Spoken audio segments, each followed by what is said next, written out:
Lawyers of Reddit. What's the dumbest thing you've had to explain to a client? 1.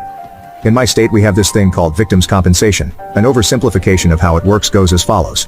If you are the victim of a crime and suffer some form of injury, for example, psychological, physical, etc., you can apply for a payment from state funds.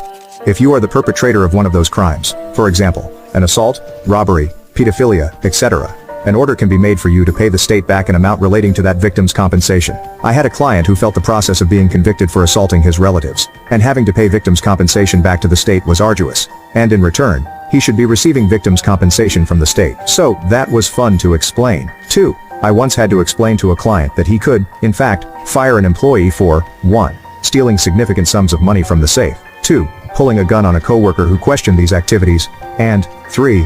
Waving said gun in a customer's face moments later, all of which were on camera. 3.